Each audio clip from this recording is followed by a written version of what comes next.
I remember the smell of burnt cobalt that morning. It drifted across the docking stations of Subsector 4 like a quiet whisper, the kind that tells you something's wrong, but not enough to make you pause your lunch. Zarnathi warships had just returned from a sweep of the outer colonies. Standard procedure: burn, claim, broadcast. I watched from orbit, lazily rotating in my shuttle, sipping recycled atmospheric condensate and listening to the usual Zarnathi comms chatter. Another pest nest cleared, their commander boasted. No resistance, just ash and meat.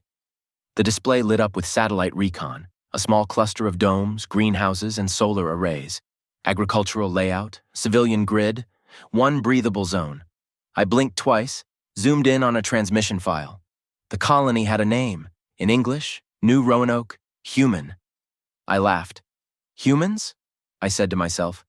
They had a colony here? What were they doing? Planting corn on an asteroid? No one took humans seriously out here. They were charming in the way pet reptiles are charming, mildly unpredictable, bitey if provoked, but ultimately confined to their own vivariums. Earth had its system. They didn't expand far. Their tech was decades behind the empires. Diplomatically polite, obsessively internal. The galaxy tolerated them like it tolerated outdated music. Occasionally amusing, but harmless. So when the Zarnathi purged New Roanoke, no alarms were raised.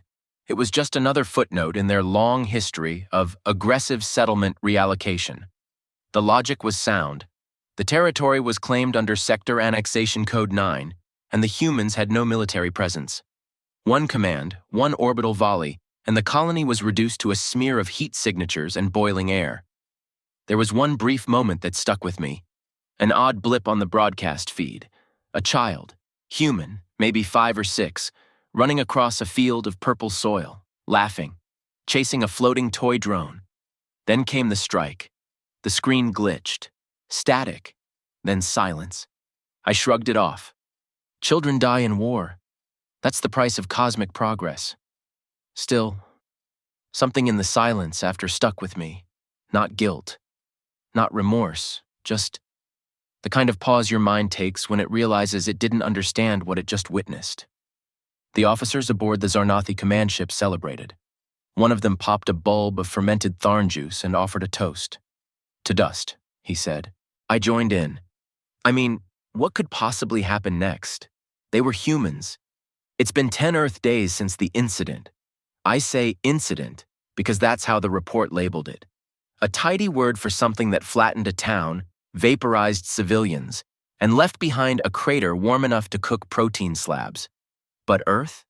They haven't said a word, not a whisper, not a transmission, not even a complaint to a trade liaison. You have to understand, in the outer sectors, silence isn't just unusual, it's unnatural.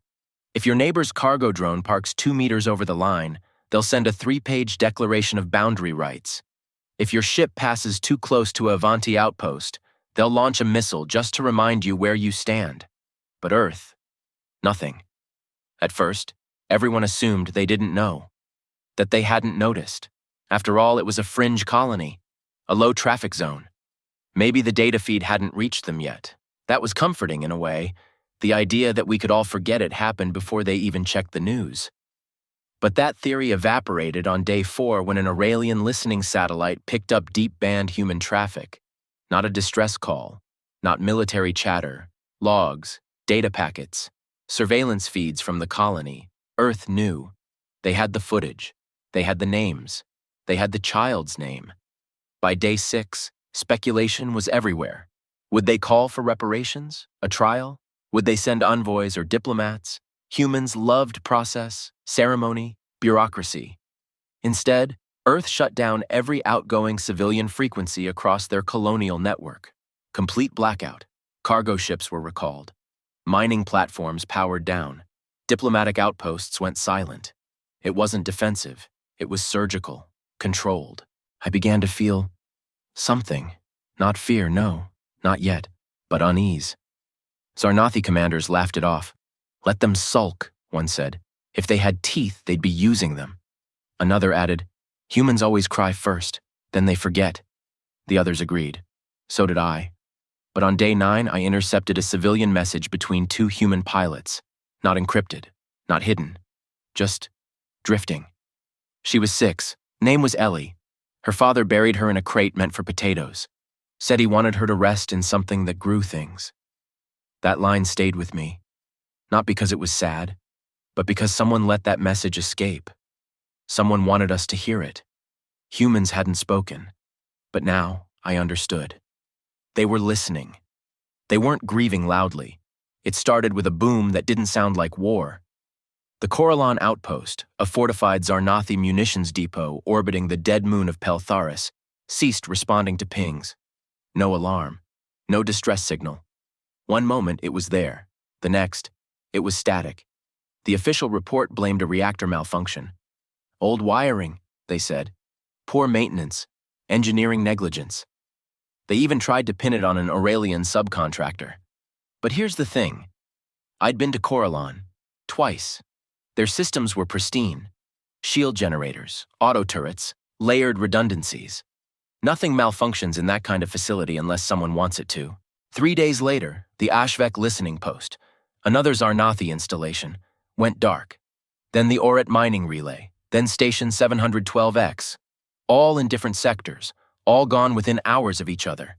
Each one collapsed from within.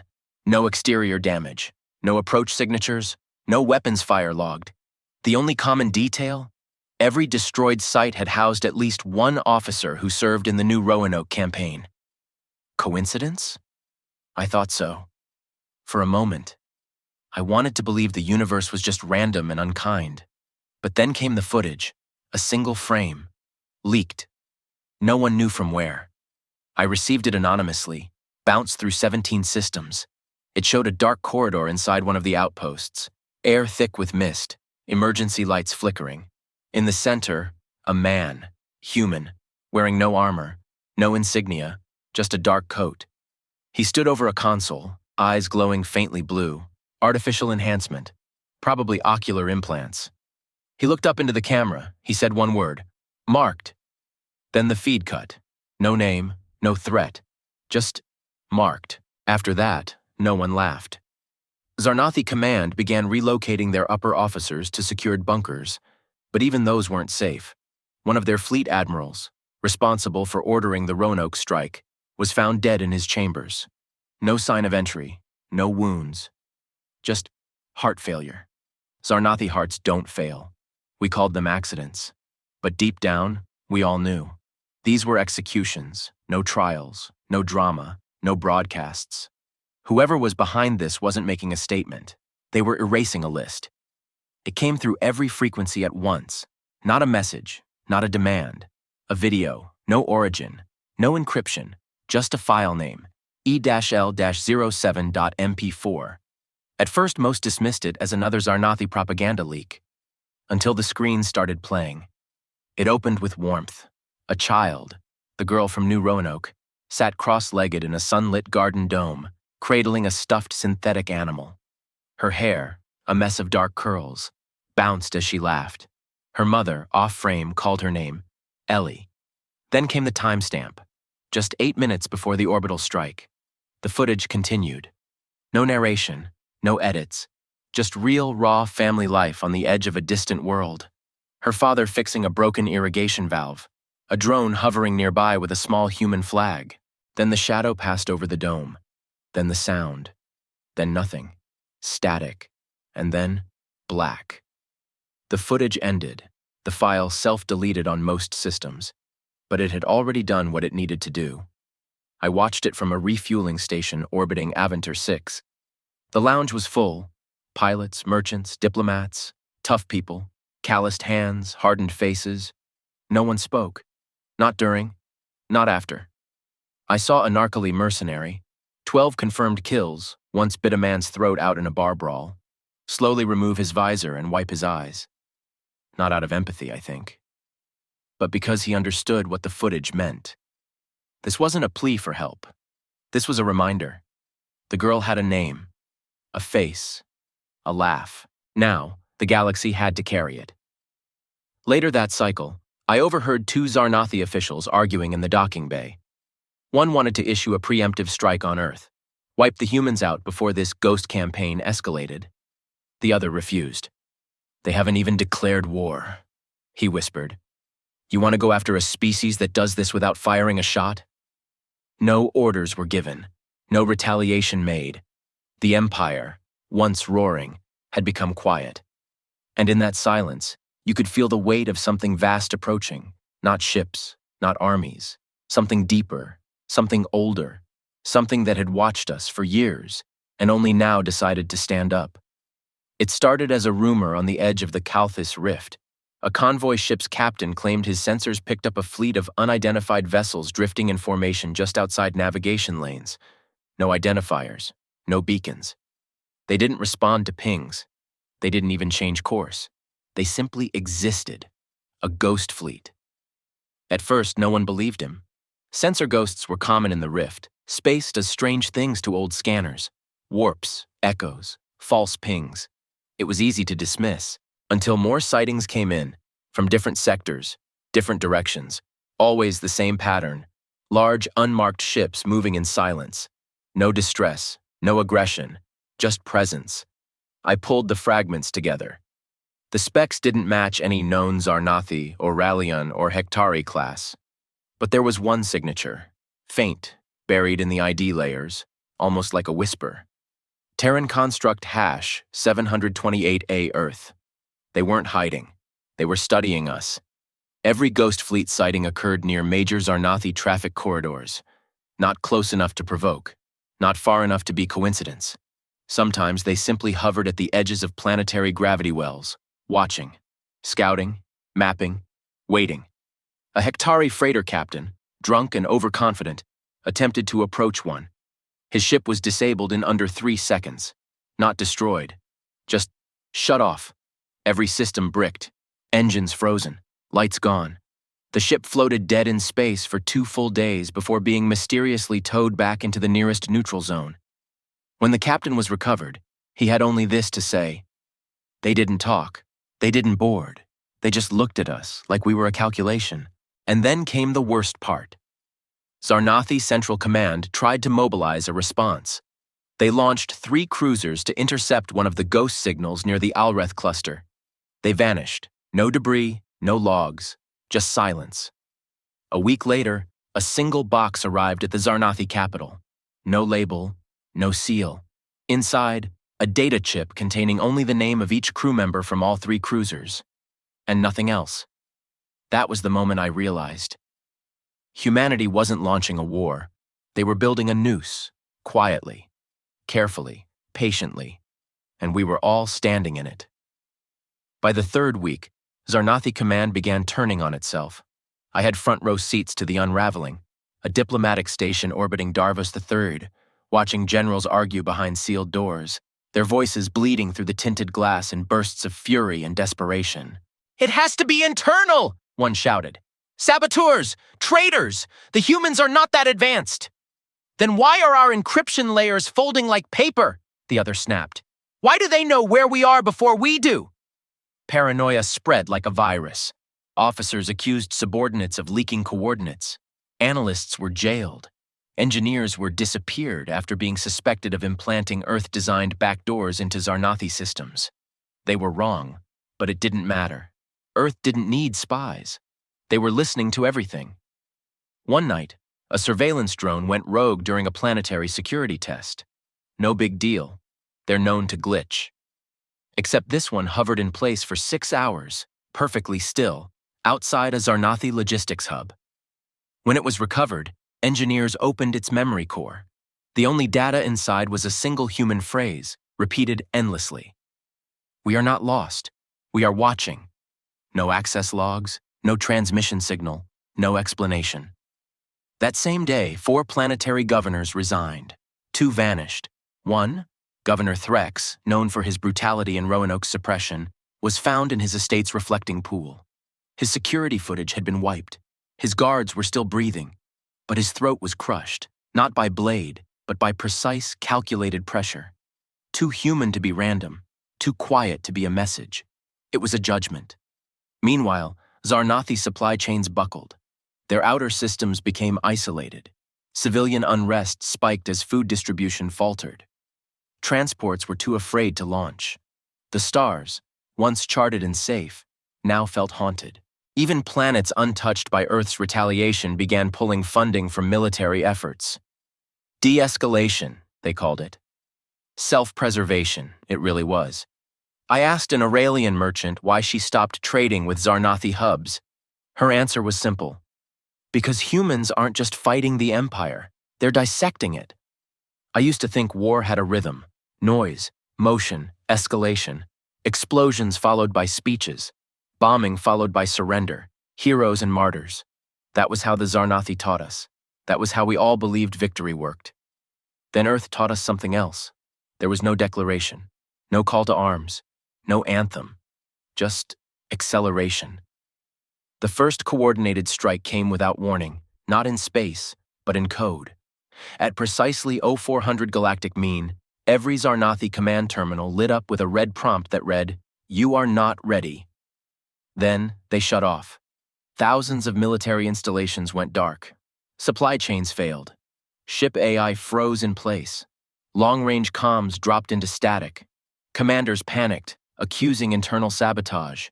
But nothing had been breached. Nothing had been infected. Earth hadn't hacked them. They'd predicted them. Backdoor triggers, slipped in over years. Spyware embedded in navigation updates. Faults seeded into reactor firmware disguised as efficiency patches. Every piece of stolen Terran tech, every Zarnathi improvement modeled after human designs, all of it was now compromised. They'd been fighting humans using human systems. And now Earth had flipped the switch. Some Zarnathi tried to reboot manually. They didn't make it. Because while their ships were blind and deaf, the Ghost Fleet became real. Human vessels emerged not from hyperspace lanes, but from stealth positions already in system. They had been there for days, watching, waiting. One station commander described it as a wall of silence rising from nowhere. The ships didn't glow. They didn't pulse. They didn't roar. They simply moved forward, fast, in sync, perfect. I saw one of the strikes from an observation relay near Sector Valn. A Zarnathi war frigate, functional, heavily armed, turned to fire its cannons at an approaching Terran vessel. It never got the chance.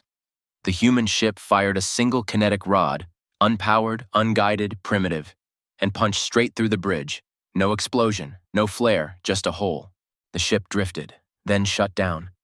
Humanity had skipped the war songs and gone straight to surgical extinction. And still, no one claimed credit. Not Earth's government, not its military, not its corporations, no flags, no emblems, just anonymous annihilation. As if the planet itself had opened its eyes and decided to remove the infection that touched its child. The refugees came first. From Zarnathi colony worlds, outer military stations, science outposts, drifting, limping ships packed with non-combatants begging for sanctuary. Most of them weren't even Zarnathi. Contractors, slaves, second-class residents. Caught in a fire they didn't start.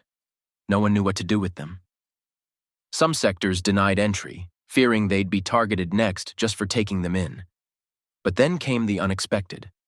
Earth opened its ports. Human ships, the same cold black vessels that had obliterated entire fleets, began intercepting refugee transports and helping them, resupplying, healing, escorting. I witnessed one of the encounters firsthand near the shattered moon of Rel Karn. A freighter packed with civilians had lost power in the debris fields. They were drifting into a gravity well, minutes from collapse.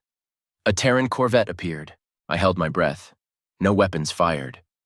Instead, the corvette latched on magnetically and pulled the vessel to safety. No words exchanged, just action. The refugees were offloaded at a neutral station days later, healthy, unharmed, and silent. That silence said more than any speech. Even as Earth dismantled Zarnathi power with surgical brutality, they refused to strike innocents. They didn't have to. Every act of mercy made the Empire look smaller, crueler, more barbaric. And every spared life became a witness, not to Earth's kindness, but to its control. A Zarnathi general once bragged that compassion is a weakness. But humans were showing us the opposite. Their compassion was a weapon, strategically deployed. coldly calculated. They saved civilians to make a point. We are not like you, but we could be. That unspoken threat hung heavier than any warhead. Soon after, broadcasts from Empire worlds began to change. Censored news streams were replaced by direct footage from neutral observers. Videos of human medical teams aiding the wounded, rebuilding destroyed settlements, and walking away. Not occupying, not demanding tribute, just correcting damage. A viral clip emerged of a Terran officer speaking to a group of rescued orphans. We came to end monsters, not become them. It spread like wildfire. And with every saved child, every rebuilt school, the Zarnathi Empire shrank further, not from bombardment, but from humiliation. Mercy, when it came from humanity, was worse than death, because it showed who the monsters truly were. Empires do not collapse in fire. They collapse in silence. By the end of the 4th week, over half of Zarnathi-controlled systems had gone dark, not from enemy strikes, but from abandonment. Governors fled. Supply routes were severed. Loyalist fleets refused deployment. No one said it out loud, but everyone understood. Zarnathi command was gone. Some say it ended when the last High Strategos took his own life on a live feed, not out of guilt, but because he realized he no longer had anything left to command. Others say it ended when 100 neutral systems declared Earth as the new moral axis of the galactic sphere. I believe it ended when one simple event took place. A Zarnathi planet surrendered, not to occupation, not to warships, to human medics. The planet Karel 7, once a brutal penal colony, was burning from civil rebellion. The guards had fled. The inmates had seized control. Disease and starvation spread faster than leadership. A single human relief frigate entered the atmosphere. No fighters, no escorts. They broadcast only 2 words: "We'll help." The prisoners expected conditions, control, invasion. Instead, they were given food, vaccines, blankets, no lectures, no rules. And when the last wound was treated, the humans left. They didn't stay to claim the planet. They didn't raise a flag. And that was the moment the Empire truly died. Because the Zarnathi had ruled with terror for centuries, and Earth had dismantled them in 30 days by being the exact opposite. Other empires watched. So did merchant guilds, border world coalitions, even rogue warlords. Many began broadcasting pledges of neutrality. Some even offered reparations to Earth, without being asked. But Earth said nothing. Their silence had become sacred. Even I, a foreigner, a witness to their rise, found myself wondering whether silence was their language or their warning. In the absence of power, respect grew. Not fear of what humans had done, fear of what they still hadn't. It happened on the 34th day. A signal burst across the galactic net, low-band, uncoded, open source. No encryption, no barriers. Anyone with a receiver could hear it, and we all did. The voice was male, human, calm, not a general, not a politician, no title, no name, just a man. This will be our only statement. The galaxy held its breath. We asked for nothing. We demanded nothing. We retaliated only against those who raised their hand against our child. That response is now concluded. To those who stood aside and did nothing, we remember. To those who assisted us, we thank you. To those who watched, calculating cost instead of conscience, we see you. We do not seek your permission. We do not require your approval. We are not here to rule. We are here to bury the idea that we can be touched without consequence. This is not peace. This is pause. Make good use of it. That was all. 7 sentences. No signature. No face. But it hit like a solar flare. Entire networks crashed under the surge of downloads and rebroadcasts. Across sectors, translation services failed as non-human languages struggled to carry the nuance. It wasn't a threat. It was a warning carved in glass. Elegant, sharp, final. The day after the transmission, the ruins of Zarnathi High Command were found untouched by Terran hands. The buildings still stood, their systems inert. But etched into the obsidian steps of the central plaza were 10 names. Names of the children who died on New Roanoke. Nothing else. No soldiers, no flags, no camera crews. The entire galaxy saw it and understood. This was not conquest. This was memory weaponized. One merchant clan leader from the Valari systems put it best. The humans didn't burn the empire down. They let it collapse, and then they planted flowers in the ashes. Later that week, a group of surviving Zarnathi officials attempted to issue an apology. Earth never responded. Not because they were cruel, because there was nothing left to say. Humanity had already spoken, not with vengeance, but with the kind of restraint that makes monsters think twice before opening their mouths again. And we, all of us, were now very, very quiet. They called it the Garden of Ashes. It wasn't a military site. It wasn't even near anything strategic, just a remote moon orbiting a gas giant, far from trade routes or territorial disputes. Its soil was black, scorched from ancient volcanic activity, the perfect canvas. The humans built it quietly. No press coverage, no ceremony. One day, drone transports arrived. By the next, the structure stood, a ring of obsidian columns, each engraved with a single name. No explanations, no titles, just names. At the center, a statue, not of a soldier, not of a weapon, but of a child, Ellie. Her likeness was carved with aching detail, sitting cross-legged, head tilted toward the sky, arms wrapped around a worn, plush animal, eyes closed, peaceful. Above her, an inscription in simple, unadorned Terran script. This is why we don't forget.